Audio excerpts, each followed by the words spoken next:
बाल बांका नहीं कर सकता है। सुरक्षा की इतनी पुख्ता व्यवस्था हमने की है यूपी के अंदर, और जब हमने कार्रवाई की उस माफिया के खिलाफ और उसको रगड़ करके कोर्ट के सामने प्रस्तुत किया तो उसकी पैंट गीली हो गई थी। और तब हमने कहा था उस समय उसको, हमने कहा था कानून को रौंदने वाले, आज कानून कितना बड़ा होता है एहसास हो रहा है कि नहीं हो रहा है। और निर्दोष लोगों को मारोगे तो मिट्टी भी नहीं मिल पाएगी।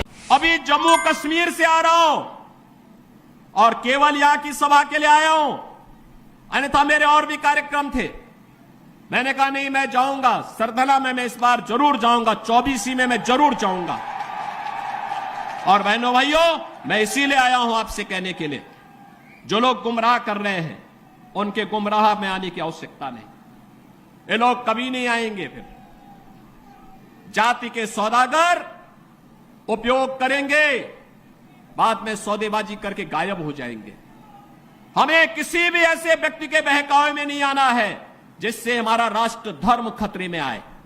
याद रखना, इस देश के राष्ट्र धर्म को हमेशा खतरा जब भी आया है, इन्हीं लोगों के कारण आया है जिन्होंने जातीयता के आधार पर समाज के सामाजिक ताने बाने को छिन्न भिन्न किया है, हमेशा छिन्न भिन्न किया है।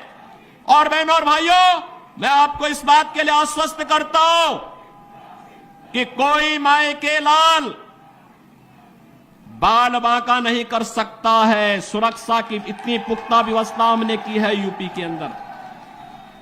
आज आप देखते होंगे बड़े बड़े दुर्दांत माफिया और अपराधी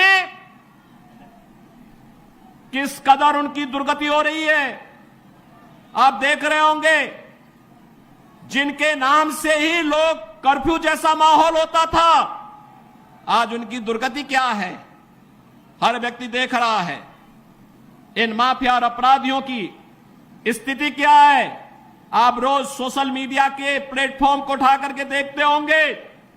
एक दुर्दांत माफिया ऐसा भी था, बहनों और भाइयों, जब वह समाजवादी पार्टी की सरकार के समय चलता था तो मुख्यमंत्री हो या मुख्य न्यायाधीश, इन सब के काफिले रुक जाते थे और माफिया का काफिला निकलता था।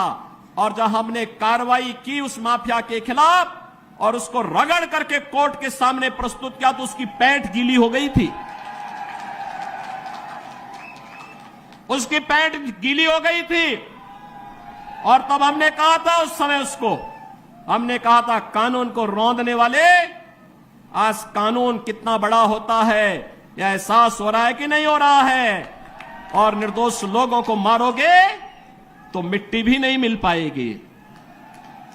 और बहनों और भाइयों, इसीलिए मैं आया हूं आपसे कहने के लिए, देखो, जिनकी गर्मी हम शांत कर चुके हैं उनको गर्म मत होने दीजिए। अब इस क्षेत्र को विकास की मुख्य धारा के साथ जुड़ने दो। उनकी सबकी गर्मी शांत हो गई है, वे गए काम से।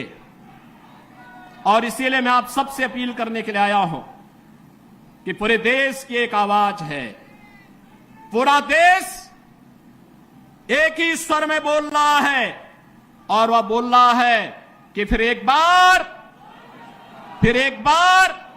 मोदी सरकार, फिर एक बार